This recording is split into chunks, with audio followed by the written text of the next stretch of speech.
చంద్రబాబు మీడియాతో మాట్లాడుతున్నారు. లైవ్ లో చూద్దాం. ఇది ఒక ముదిబండగా తయారయ్యే పరిస్థితి వస్తూ ఉంది. 4 రోజుల మునుపు సెప్టెంబర్ 1వ తారీఖున వ్యవసాయ విద్యుత్ నగదు బదిలీ పథకం అనే పేరుతో GOMS నంబర్ 22 విడుదల చేశారు. దీని పేరు నగదు బదిలీ కాదు, దాని బదులు రైతు మెడకు ఉరితాళ్ళని పెడితే చాలా సబబుగా ఉంటుంది. ఇది రైతుల హక్కు, మీ భిక్షం కాదు. ఆ రోజు కూడా మేము ఉచిత కరెంట్ ఇస్తామని మీరు చెప్పారు తప్ప మేము నగదు బదిలీ పెడతామని ఎక్కడ చెప్పలేదు. ఈరోజు నగదు బదిలీ పేరుతో రైతు మెడకు ఉరితాళ్ళేసే పరిస్థితి వచ్చారు. ఇది ఏమాత్రం కూడా ఆమోదయోగ్యం కాదు. రైతులందరూ కూడా పోరాడి సాధించుకున్న హక్కు ఉచిత కరెంటు. 40 సంవత్సరాల నుంచి అనేక విధాలుగా పోరాడి మొట్టమొదటిసారిగా ఎన్టీ రామారావు గారు వచ్చినప్పుడు దీనికి నాంది పలికారు, స్లాబ్ రేట్ తీసుకొచ్చారు. తర్వాత కాలక్రమేణా ఇది ఉచిత కరెంటు కింద రైతులకు ఇవ్వడం జరిగింది. ఒకప్పుడు రైతుల మనోవేదన,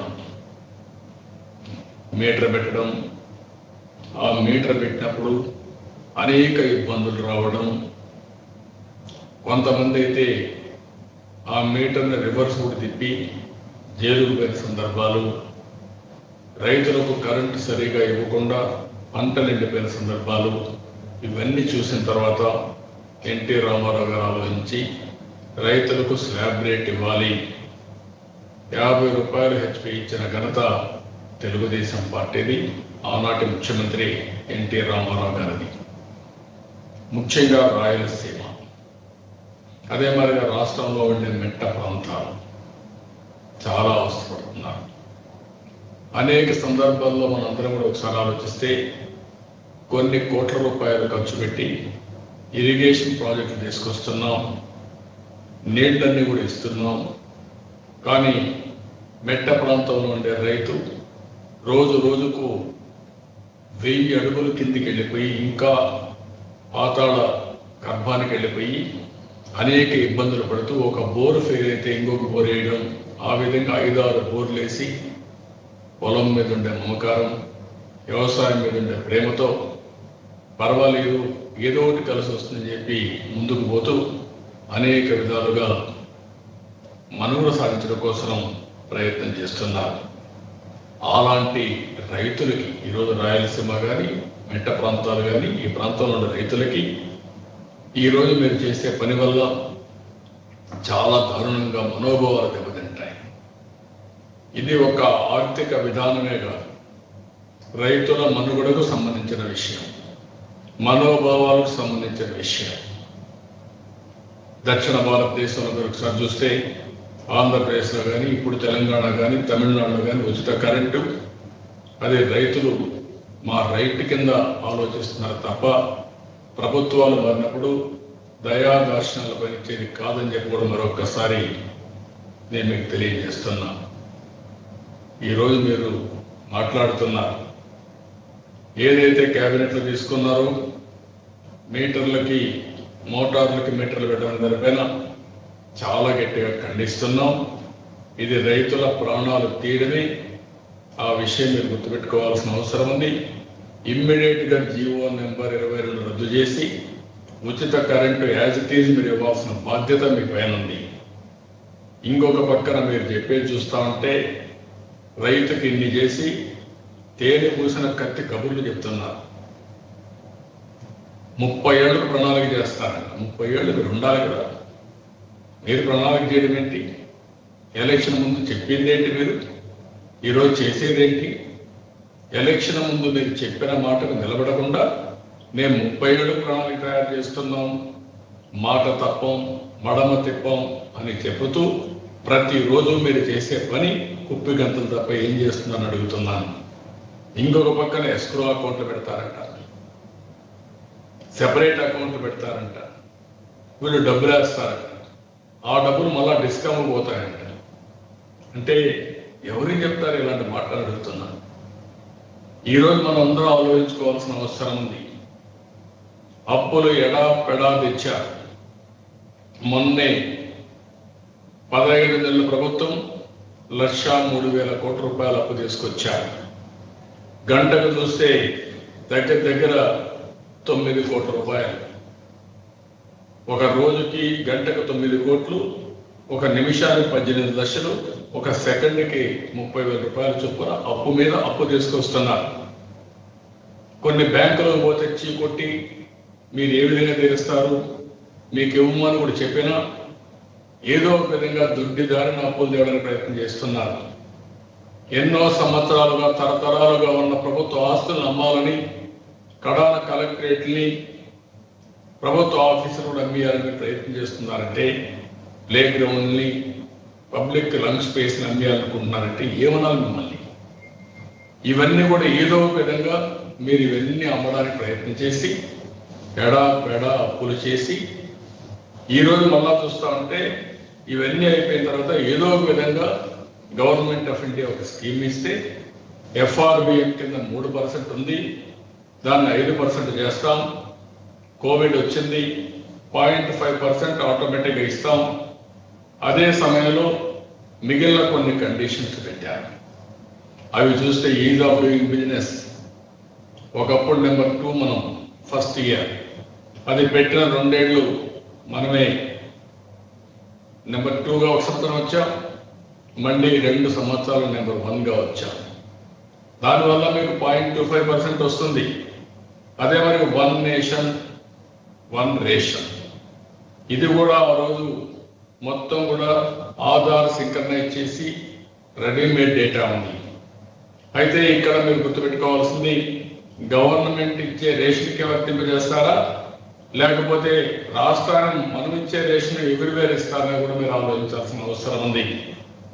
ఇంకొక పక్కన డిస్కౌంట్లని ప్రైవేటీకరణ చేయడం, సబ్సిడీ తగ్గించడం, నగదు బదిలీ చేయడం. నేను అడుగుతున్నా, మళ్ళీ మీటర్లు పెడతామనే సాహసం మీరు చేశారంటే ఇది ఎంత దారుణమో మనందరం కూడా అర్థం చేసుకోవాల్సిన అవసరం ఉంది.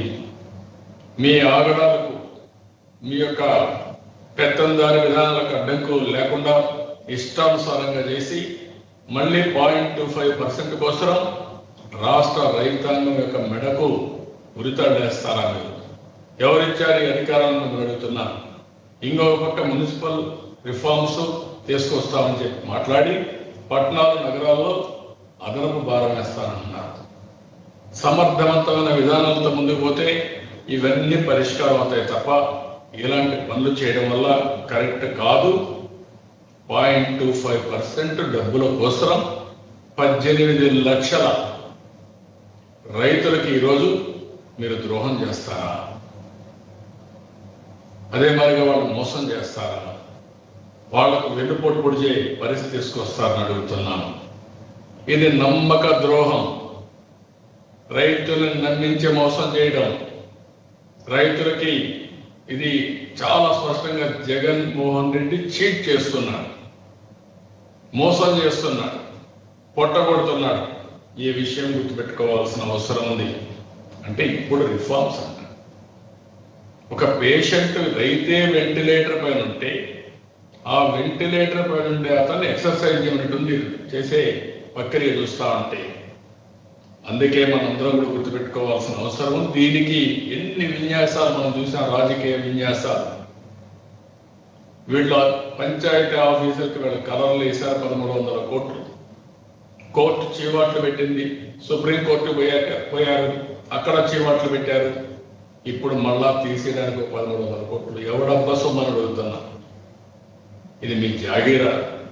ఈ రాష్ట్రం అంటే మీకు బానిసలా? ఒక ప్రజాస్వామ్యంలో ఏం చేయాలి మీరు ఆలోచించకుండా ఇష్టానుసారంగా చేయడం ఎక్కడని అడుగుతున్నా. ఆవా భూముల్లో 400 కోట్ల రూపాయల అవినీతి. రాష్ట్రం మొత్తం మనం చూస్తున్నాం, ఎక్కడ చూసినా ప్రజాధనాన్ని దుర్వినియోగం చేయడం, భూముల ల్యాండ్ ఎక్విజిషన్ లో పెద్ద ఎత్తున అవినీతి. అదే మాదిరిగా మళ్ళీ అవన్నీ కూడా పల్ల ప్రాంతాలు తీసుకొని అవన్నీ చదువు చేయడానికి నరేగా ఫండ్స్ ని దుర్వినియోగం చేయడం, తెలిసి కూడా కోర్టుకు వెళ్ళడం, ప్రజల్ని ఇబ్బంది పెట్టడం, వందల వేల కోట్ల రూపాయలు లాయర్లకు దోచిపెడుతున్నారంటే ఇది ఎక్కడ న్యాయం అని నేను అడుగుతున్నా. ఈరోజు మీకు 15 నెలలు అయింది. ఎంత అప్పు చేశారు? 5 సంవత్సరాల్లో 1,20,000 కోట్ల రూపాయలు అప్పు చేస్తే 15 నెలల్లో 1,03,000 కోట్ల రూపాయల అప్పు చేసి ఈ 4 నెలల్లోనే మీరు దగ్గర 80% పైన అప్పులు చేశారంటే మనకు వచ్చే డబ్బులన్నీ దీనికి సమాధానం ఏం చెప్తారో చెప్పని అడుగుతున్నా. ఇంకొక పక్క మాట్లాడితే బకాయి. నేను అడుగుతున్నా, ఈ రాష్ట్ర విభజన జరిగిన సమయంలో 16,000 కోట్ల రూపాయల లోటు బడ్జెట్తో ప్రారంభమై ఒక డిస్కాం బకాయిలు 17,200 కోట్లు.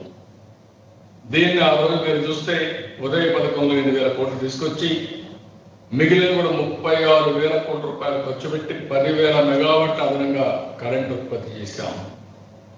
జనరేషన్ కెపాసిటీని డబుల్ చేశాం. ఇంకొక పక్కన మీరు ఎన్నోసార్లు అంటున్నారు, రాజశేఖర్ రెడ్డి ముఖ్యమంత్రిగా ఉన్నప్పుడు ఎంతమందికి ఫీజు రియంబర్స్మెంట్ ఇచ్చారు, ఆరోగ్యశ్రీ మీద ఎంత ఖర్చు పెట్టాడు, ఆ తర్వాత వచ్చిన ప్రభుత్వాలు ఏ విధంగా చేశాయో మనందరం కూడా గుర్తుపెట్టుకోవాల్సిన అవసరం ఉంది. ఈరోజు తెలుగుదేశం పార్టీకి ఎలక్ట్రిసిటీ పైన, విద్యుత్ పైన పేటెంట్ రైట్స్ ఉన్నాయి. మొట్టమొదటిసారిగా ఎన్టీ రామారావు గారు రైతులకు ఉచిత కరెంటు స్లాబ్ రేట్తో కరెంట్ ఇవ్వడం, 50 రూపాయలకి హెచ్పికి కరెంట్ ఇవ్వడం. ఆ తర్వాత నేను చాలాసార్లు నేను ముఖ్యమంత్రి అవుతానే నేను ఎప్పుడు చూసేవాడిని అసెంబ్లీలో 78 నుంచి. ప్రతి సంవత్సరం సమ్మర్ వస్తే, వేసవికాలం వస్తే పంటలు ఎండిపోయి దగ్గరుండి నల్గొండ నుంచి రాఘవరెడ్డి గారు సిపిఎం ఎమ్మెల్యేగా ఉండి కొన్ని వందల మంది రైతులు తీసుకొచ్చి విద్యుత్ సౌద పైన ధర్నాలు చేస్తా ఉంటే మేము పోయి అడ్రస్ చేసిన రోజులు. ఎండాకాలం వస్తే రైతులంతా భయపడిపోయి పంట వేస్తే ఎండిపోవడం, అది పంట కోతకొచ్చే సమయంలో మంచి ఇంకొక వారం 2-3 తళ్ళు నీళ్ళు ఇస్తే పంట వచ్చే సమయంలో ఎండిపోయి పశువులు గడ్డేసుకున్న సందర్భాలు. నేను ముఖ్యమంత్రిగా కొన్ని గ్రామాలకు వెళ్ళి కరెంటు లేకపోతే పోయి చూసిన తర్వాత ఆ మనోవేదన చూసిన తర్వాత చాలా బాధేసింది. అప్పుడే నిర్ణయించాం, ఈ యొక్క ఎలక్ట్రిసిటీలో ఒక రిఫార్మ్స్ తేవాలని చెప్పి ముందుకు పోయాం. ఆ సంస్కరణలే ఈరోజు దేశానికి ఆదర్శం. ఆ విషయం మీరు గుర్తుపెట్టుకోవాల్సిన అవసరం ఉంది. నేను ఆ రోజు కూడా మీటర్ పెడతానని ఎప్పుడూ చెప్పలేదు. ఎప్పుడు కూడా సంస్కరణ రావాలి, ఎనర్జీ ఆడిటింగ్ జరగాలి, జవాబుదారితనంతో ముందుకు పోవాలి. అదే సమయంలో ఈ సంస్కరణ వల్ల ప్రజలకు మెరుగైన ఫలితాలు రావాలని అక్కడ పనిచేసే ఎంప్లాయీస్ కూడా జీతాలు బాగా పెంచి విద్యుత్ సంస్కరణలకు దోహదం చేసింది తెలుగుదేశం పార్టీ. అదే ఈరోజు దేశమంతా కూడా అమలు చేసే పరిస్థితికి వచ్చారు. ఆ విషయం మీరు గుర్తుపెట్టుకోవాల్సిన అవసరం ఉంది. 2004లో మిగులు కరెంటు సాధించాం. దేశం మొత్తం 7% కొరతుంటే ఆంధ్రప్రదేశ్ కొరత లేని రాష్ట్రంగా తయారు చేశాం.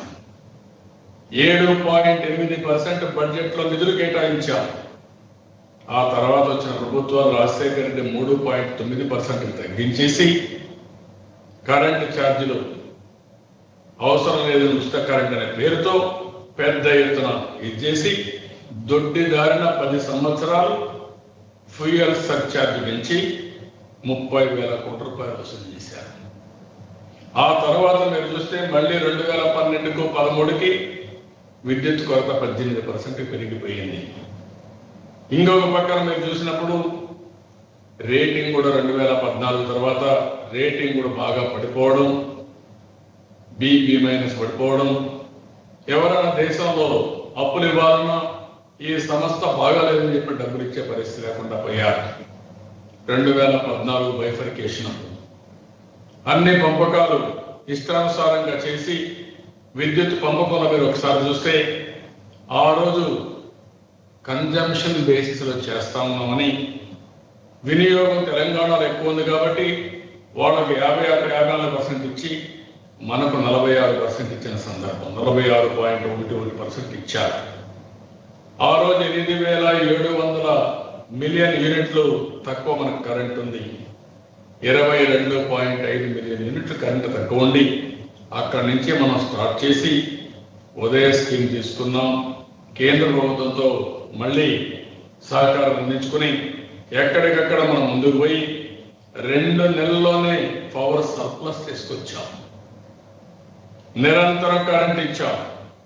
1 ఎకరా ఎండిపోకుండా కరెంట్ ఇచ్చాం. ప్రజలకు ఎక్కడా ఇబ్బంది కలగకుండా నాణ్యమైన కరెంట్ ఇచ్చాం. అదే మాదిరిగా అన్ని విద్యుత్ అందరికీ అనే విధంగా ఒక కార్యక్రమాన్ని తీసుకున్నాం. అన్ని ఇళ్లకు 100% కరెంట్ ఇచ్చిన రాష్ట్రాల్లో 2వ రాష్ట్రం ఆంధ్రప్రదేశ్ రాష్ట్రం. ఇంకొక పక్కన విశాఖపట్నంలో తుఫాన్ వస్తే, ఉదూర్ సైక్లోన్ వస్తే అండర్ గ్రౌండ్ కేబుల్ వేయాలని చెప్పి కూడా మనం ముందుకు పోయాం. ఇంకొక పక్కన 14 నుంచి ఇంకొక రిఫార్మ్కు శ్రీకారం చుట్టాం.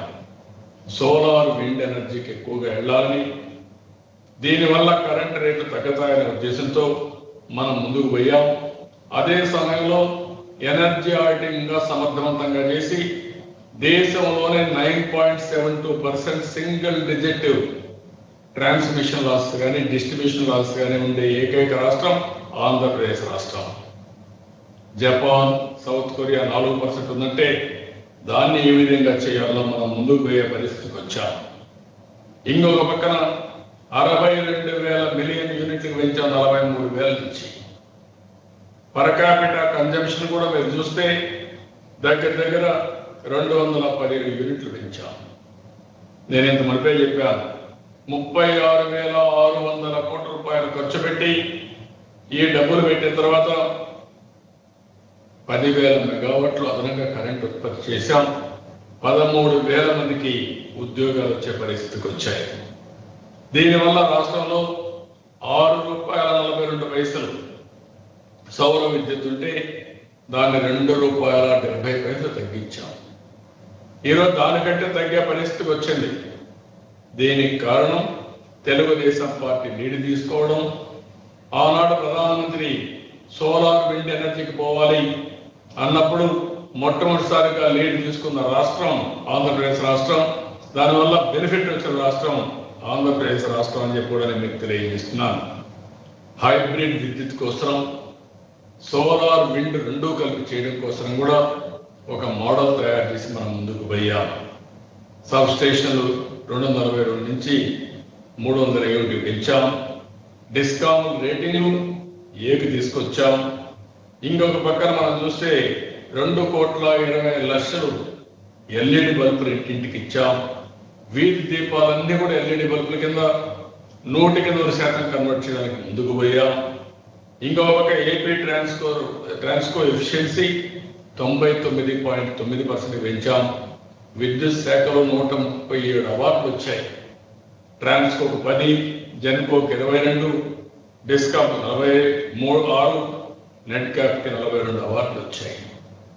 అప్పుడు కూడా పేదల ఇళ్లకు కూడా ఉచితంగా కరెంట్ ఇచ్చాం. అక్వా రంగానికి కన్సెషన్ ఇచ్చాం. పౌల్ట్రీకి ఇచ్చాం. అదే మరి దోబీ గార్డెన్కి ఇచ్చాం. ప్రార్థన ఆలయాలకు కూడా ఇచ్చాం.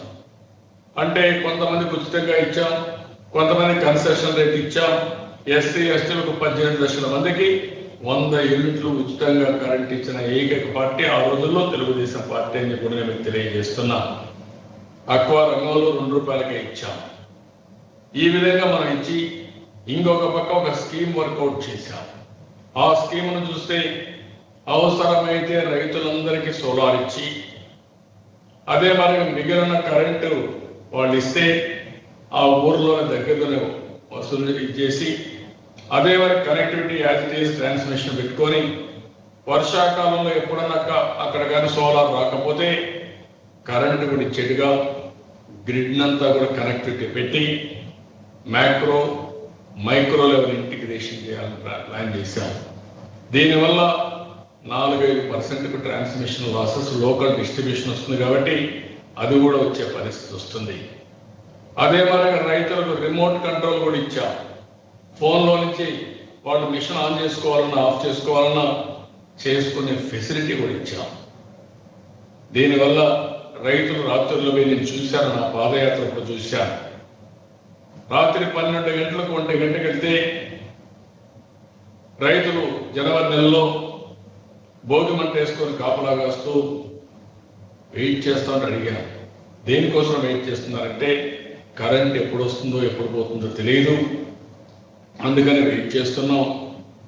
అదే వారిగా ఒక కుర్రవాడైతే బియ్య కుర్రవాడు ఇప్పుడు కూడా నా కళ్ళ వరకు కనిపిస్తుంది.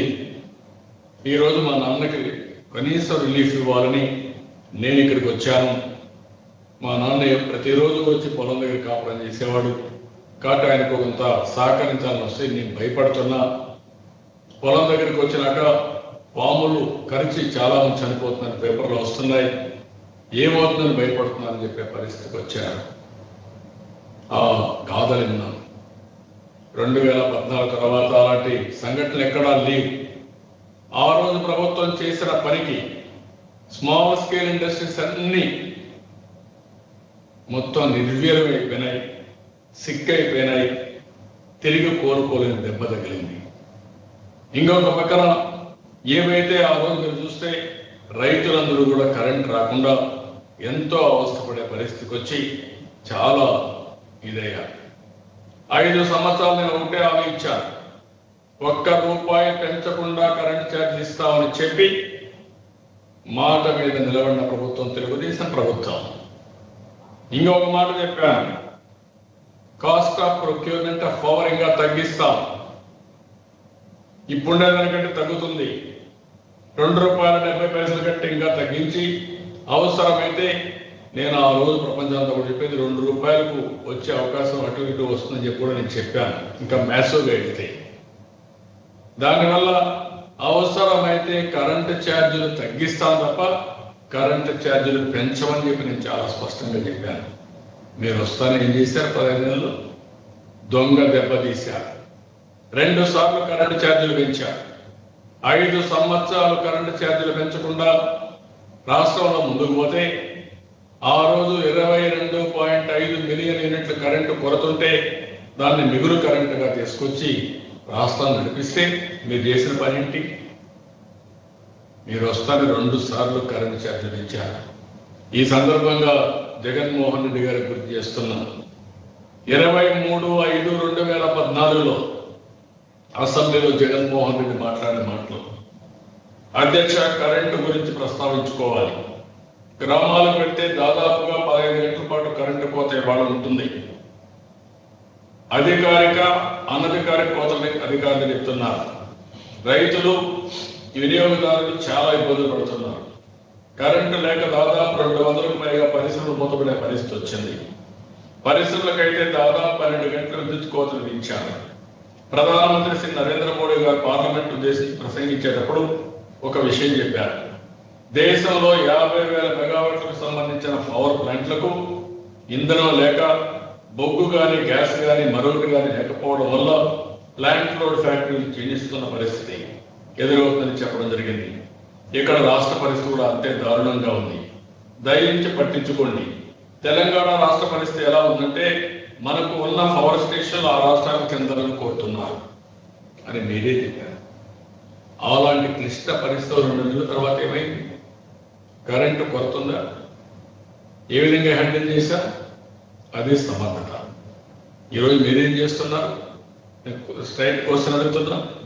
ఇంకొక పక్కన ఈయన ముఖ్యమంత్రి మారిగా మాట్లాడితే వాళ్ళ అడ్వైజర్ మాట్లాడతారు, విభజన రోజే ఏపీకి 12% సర్ప్లస్ కరెంట్ ఉందని.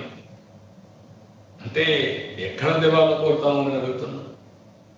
మనకిచ్చిందే 44% కరెంట్, 56% ఇచ్చారు కాబట్టి డిమాండ్ 43 ఉంది, ఇంకొక 12% ఉందని నువ్వు మాట్లాడుతుంటే కనీసం చదువుకున్న వ్యక్తివి, ఒక అధికారంలో ఉన్నవి, ఒక సిఎస్ లెవెల్లో కూడా పనిచేసిన వ్యక్తివి అలాంటి ఇంగిత జ్ఞానం లేకపోతే ఏమనాలని అడుగుతున్నాను.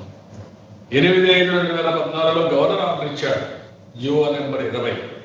అందులో చాలా స్పష్టంగా బైఫర్కేషన్ యాక్ట్ ప్రకారం ఆంధ్రప్రదేశ్ 46.11% కరెంటే వస్తుందని చాలా స్పష్టంగా చెప్తే మీ సలహాదారుడు వింత ఆర్గ్యుమెంట్ పెడతారు. నిన్ను కూడా మాట్లాడుతున్నాడు, కళ్ళబుల్లి మాటలు చెప్తున్నాడు ఆయన.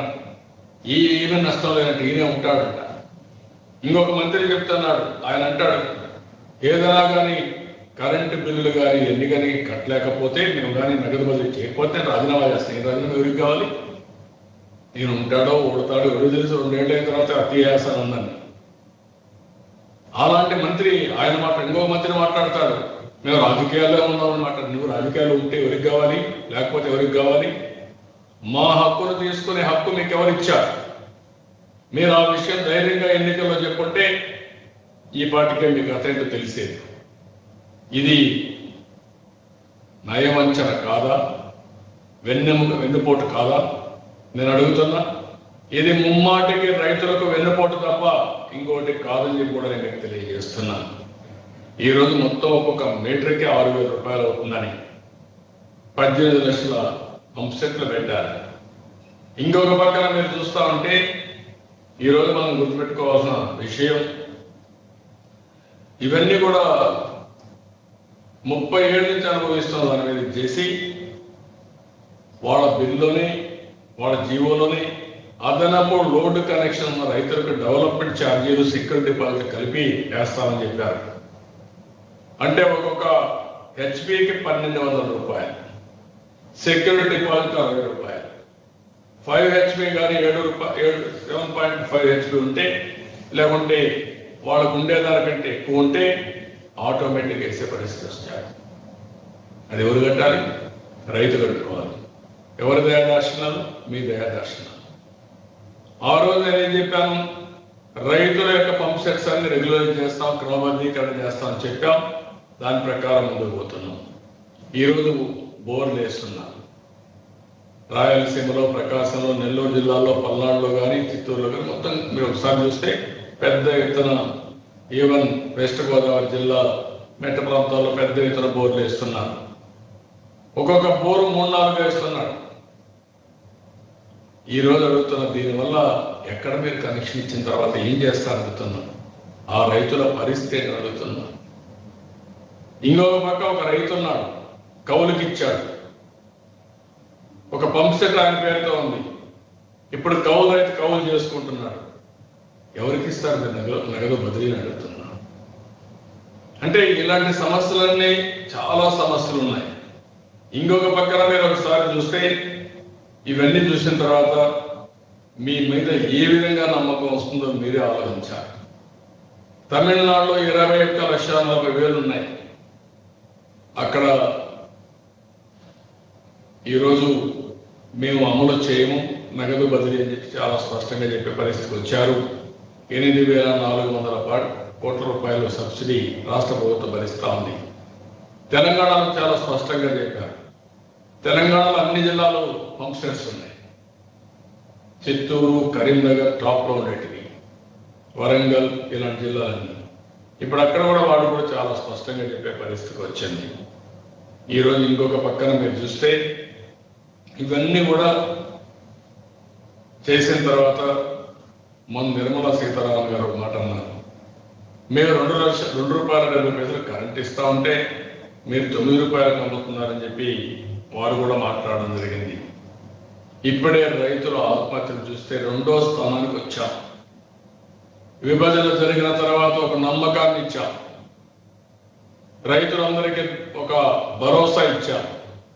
ఆ భరోసాలో మీకు అన్ని విధాల ప్రభుత్వం అండగా ఉంటుంది, మీరు ధైర్యంగా ఉండమంటే, వీళ్ళు వచ్చిన తర్వాత మళ్ళీ ఒకే సంవత్సరం 55% ఆత్మహత్యలు పెరిగాయంటే, రైతులు కానీ, కౌలు రైతులు కానీ, రైతు కూలీలు కానీ విపరీతంగా పెరిగిపోయాయంటే దీనికి సమాధానం ఎవరు చెప్తారని అడుగుతున్నాను. దీనికి కారణం ఒకటే, రైతులను మీరు మోసం చేశారు. రైతు రుణమాఫీ 15,279 కోట్లు చేశారు. 4-5 విడతలు 8,000 కోట్లు వస్తే అది ఇవ్వకుండా మోసం చేశారు. అన్నదాత సుఖీభావ అనే పేరుతో 15,000 రూపాయలు మేము ఇస్తామన్నాం. అదే మాదిరిగా గవర్నమెంట్ ఆఫ్ ఇండియా ఇచ్చే డబ్బుల్లో 12,000 రూపాయలు ఇస్తామన్నాం. మీరేం చెప్పారు? 12,500 రూపాయలు ప్రతి రైతుకి ఇస్తానని చెప్పి దాన్ని ఇప్పుడు గవర్నమెంట్ ఆఫ్ ఇండియా ఇస్తా ఉంది కాబట్టి మీకు తెలుసు, ముందే ఇచ్చారు. మీరు అధికారులు రాకమనిపై వాళ్ళు ఇచ్చారు. ఆ డబ్బులు లెక్కేసి 7,500 కోట్లు, 7,500 రూపాయలు ఇస్తారా? ఇది మోసం కాదా? ఇది నయా వంచన కాదా అని అడుగుతున్నాను. రైతుకు వెన్నుపోటు పడడం కాదా అని అడుగుతున్నాను. రైతు రథం ఎన్టీఆర్ జలసిరితో రైతులకు చేయూతనిచ్చాం, అన్ని రద్దు చేశారు. భూసార కార్డుల పథకం ఇచ్చాం, దాని మాటే లేదు. పొలం వెలుస్తుంది, చంద్రన్న రైతు ఇష్టాలు ఇవన్నీ పోయినాయి. అదే మరి ఈరోజు చూస్తే మైక్రో ఇరిగేషన్కి 100% ఇచ్చాం, 90% ఇచ్చాం, దాన్ని మీరు తీయేశారు. ఇంకొక పక్కన మీరు చూస్తే ప్రకృతి వ్యవసాయం కోసం ముందుకు పోయాం. ప్రపంచం మన వైపు చూసే పరిస్థితిలో నేచురల్ ఫార్మింగ్ కింద, ప్రకృతి సేద్యం కింద, వ్యవసాయం కింద మనం ముందుకు పోయాం. దాని మీద ఫోకస్సే లేకుండా పోయింది. ఇంకొక పక్కన మీరు చూస్తే ఇప్పుడు మీటర్లు పెట్టే పరిస్థితికి వచ్చారు. 0 వడ్డీ అని మేము 930 కోట్లు ఇస్తే మీరు బడ్జెట్లో 100 కోట్లే పెట్టారు. పోలవరంతో సహా 62 ప్రాజెక్టుల కోసం 65,000 కోట్లు ఖర్చు పెట్టారు. మీరు వచ్చే 15 నెలలు ఎంత పెట్టారో చెప్పండి, ఎందుకు పెట్టారో చెప్పండి. ఈరోజు తెలుగుదేశం ప్రభుత్వం రాయలసీమలో ఉండే అన్ని ప్రాజెక్టుల పైన శ్రద్ధ పెట్టి కాలువలు కూడా వెడల్పు చేసి అందరినీ ఇవన్నీ చివరి భూములు కూడా నిండివ్వడం కోసం ప్రయత్నాలు చేశాం. అవుకు టనల్ పూర్తి చేశాం. ఈరోజు మేము చేసిన ప్రాజెక్టుల ద్వారా వచ్చిన నీళ్లు తప్ప 2 సంవత్సరాలు సర్ప్లస్ వర్షాలు పడ్డాయి, మంచి వర్షాలు పడ్డాయి. నేను అదే ఆలోచించాను, 5 ఏళ్ళకు ఒకసారి వర్షాలు బాగా పడితే మన ప్రాజెక్టులన్నీ ఫుల్గా మనం పెట్టుకోగలిగితే దానివల్ల కరువుని నివారించవచ్చు, భూగర్భ జలాలు పెంచుకోవచ్చు అని చెప్పి ఆలోచించి 10 లక్షల పంట కుంటలు కూడా తెవ్వాము. నదుల అనుసంధానానికి శ్రీకారం చుట్టాం. దేశంలోనే మొట్టమొదటిసారిగా గోదావరి కృష్ణ కలిపి కృష్ణా డెల్టాకు వాడే నీళ్లు శ్రీశైలం ద్వారా రాయలసీమకి ఇచ్చాం. మీరు కావాలని చెప్పి ఇవన్నీ చేసి ఈరోజు మొత్తం దెబ్బతీసే పరిస్థితికి వచ్చారు. ఎక్కడ నిర్మాణం జరిగే పరిస్థితి లేకుండా పోయింది. రైతు ధాన్యం కొనుగోలు చేస్తే 1000 కోట్ల రూపాయల బకాయిలు పెట్టారు. నీరు చెట్టు డబ్బులు అప్పు పెట్టారు. ఉద్యాన పంట రైతులు పంట అమ్ముకోలేకపోయారు. ఇంకొక పక్కన మీరు చూస్తా ఉంటే 5 లక్షల రిమోట్ ఆపరేటెడ్ విద్యుత్ కనెక్షన్స్ ఆ రోజు ఇస్తే దాన్ని కూడా మాట్లాడు. 50% సబ్సిడీతో, వెహికల్ సెక్షన్ 75% సబ్సిడీతో ఏదైతే వ్యవసాయ యంత్రాంగానికి డబ్బులు ఇస్తే అవి కూడా తీసే పరిస్థితికి వచ్చారు. ఇంకా కూడా మనం ఒకసారి చూస్తే ఆ రోజు ప్రత్యేకంగా వ్యవసాయానికి వ్యవసాయ బడ్జెట్ తీసుకొచ్చిన రాష్ట్రం ఆంధ్రప్రదేశ్ రాష్ట్రం. ఇలాంటి వినూత్నమైన కార్యక్రమం ఆ రోజు ఆలోచించింది. రాయలసీమలో హార్టికల్చర్కు ప్రాధాన్యత ఇవ్వాలి, హార్టికల్చర్ ద్వారా పరిశ్రమలు కూడా వస్తాయి. ఆంధ్రాలో వాటర్ బాగుంది, ఇక్కడంతా అక్వాకల్చర్కి ప్రాధాన్యత ఇవ్వాలి. అదే మాదిరిగా డైరీకి, పౌల్ట్రీకి దీనికి కూడా ప్రాధాన్యత ఇవ్వాలని చెప్పి మనం ముందుకు పోయి వ్యవసాయ అనుబంధ రంగాలతో ముందుకు పోయి 11% 5 సంవత్సరాల వ్యవసాయ రంగంలో జిఎస్డిపి సాధించిన ఏకైక రాష్ట్రం చరిత్రలో తెలుగుదేశం ప్రభుత్వం. అలాంటి వినూత్నమైన కార్యక్రమాలతో ముందుకు పోతే మీరు ఈరోజు చేసిన పని చాలా దుర్మార్గం, బాధాకరం. ఇది ఎట్టి పరిస్థితుల్లో ఆమోదయోగ్యం కాదని కూడా నేను మీకు తెలియజేస్తున్నా. మీరు ఈరోజు జీతాలు ఇవ్వలేకపోతున్నారు, పెన్షన్లు ఇవ్వలేకపోతున్నారు.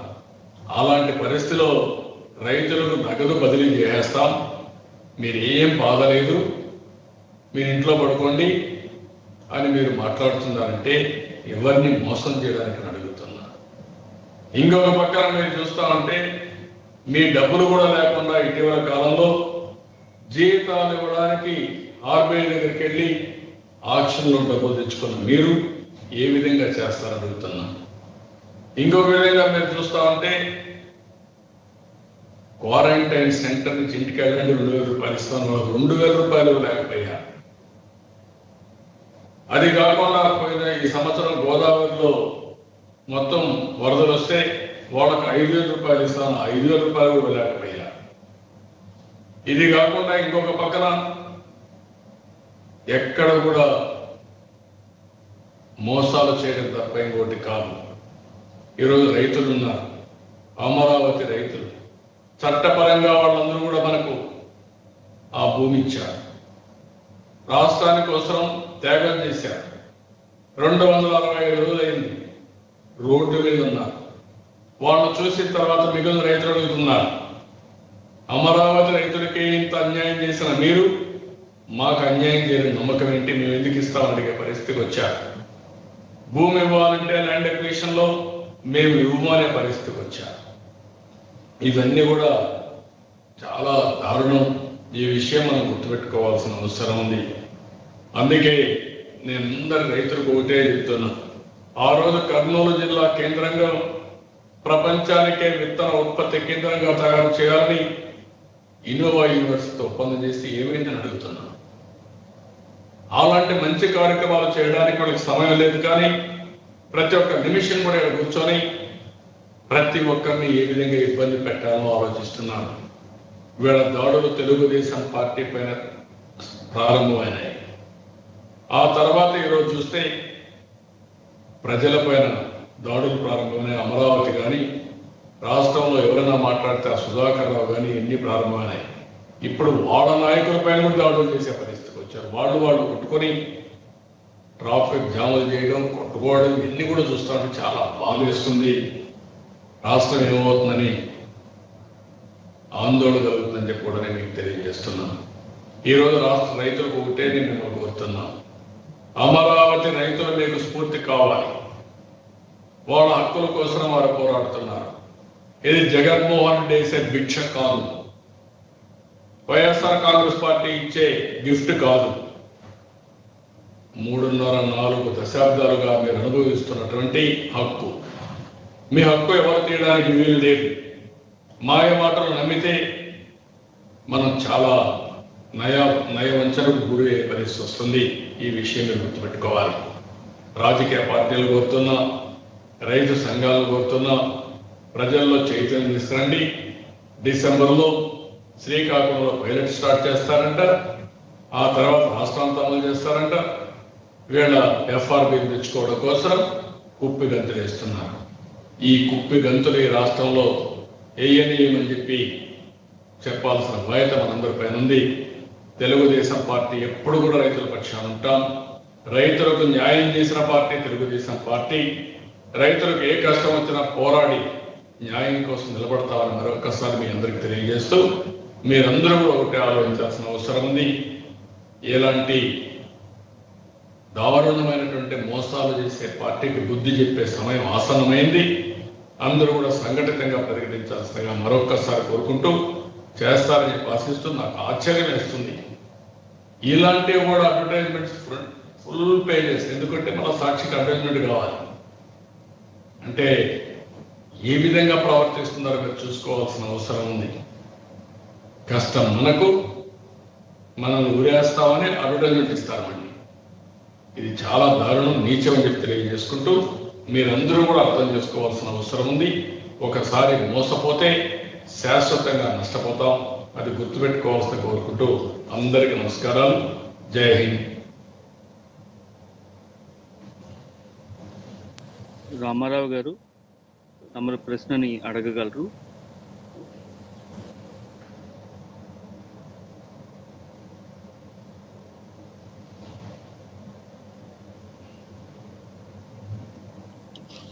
రామారావు గారు అన్మ్యూట్ చేసుకుని తమరు ప్రశ్నను అడగగలరు. సార్ గుడ్ మార్నింగ్ అండి.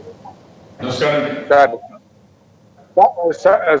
2 విషయాలండి. ఒకటేంటంటే కేంద్రం ఏదైతే ఇప్పుడు ఈ సంస్కరణలు తీసుకొచ్చిందో ఎఫ్ఆర్బిఎం రేట్ పెంచుకోవటానికి 4 మీరారో అందులో మీటర్లకి ఏమైనా ఆప్షన్ ఇచ్చిందా? మీటర్లు పెట్టుకోవచ్చు కానీ లేకపోతే పెట్టవద్దు అని కానీ గవర్నమెంట్కి ఏమైనా ఆప్షన్ ఇచ్చిందా? నెంబర్ 1. నెంబర్ 2, తెలుగుదేశం టైంలోనే తెలుగుదేశం గవర్నమెంట్ ఉన్నప్పుడే మీటర్లు పెట్టడానికి యత్నం చేశారా?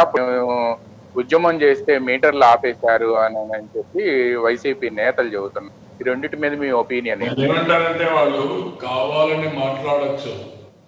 తెలుగుదేశం పార్టీ హయాంలో ఎవరన్నా కార్పొరేట్ ఫార్మర్స్ ఉంటే, పెద్ద పెద్ద ఫార్మర్స్ 100 ఎకరాలు ఉంటే వాళ్ళ ఆలోచన అది కూడా వద్దనుకున్నాం.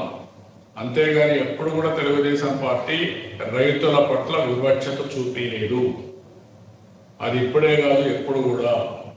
ఈ రోజు రైతులకు సబ్సిడీతో స్లాబ్ రేట్తో ఇచ్చింది తెలుగుదేశం పార్టీ. రైతులకు కరెంటు కోతలుంటే ఆ కోతలు అధిగమించింది తెలుగుదేశం పార్టీ. రాష్ట్రాన్ని విద్యుత్ శక్తి గంగా నుంచి గట్టెక్కించింది తెలుగుదేశం పార్టీ. దేశానికి ఆదర్శవంతమైన రిఫార్మ్ తీసుకొచ్చి జవాబుదారీతనం తీసుకొచ్చి తెలుగుదేశం పార్టీ. వ్యవసాయానికి ఇండ్లకు కరెంటు సెపరేట్ చేయాలని సెపరేట్ మీటర్ల కోసం ఆ రోజే ఫీడర్లు పెట్టింది తెలుగుదేశం పార్టీ. అదే మరి భవిష్యత్తులో కూడా రైతులకి అవసరమైతే సోలార్ ఎనర్జీ ఇచ్చి, పంప్ సెట్స్ ఇచ్చి, వాళ్ళు కానీ మిగిలిన కరెంట్ ఉంటే మళ్ళా డిపార్ట్మెంట్ కొనుక్కొని వాళ్ళకి డబ్బులు ఇచ్చే కార్యక్రమానికి కూడా శ్రీకారం చుట్టాం. అంటే ఒక వ్యక్తి ఒక 7.5 హెచ్పి పెట్టుకుంటే ఎంత కరెంటు కావాలో అంత కరెంటు వాడుకొని మిగిలిన కరెంట్ మళ్ళా గ్రిడ్కి ఇస్తే అతనికి డబ్బులు ఇచ్చే కార్యక్రమానికి కూడా శ్రీకారం చుట్టాం. అది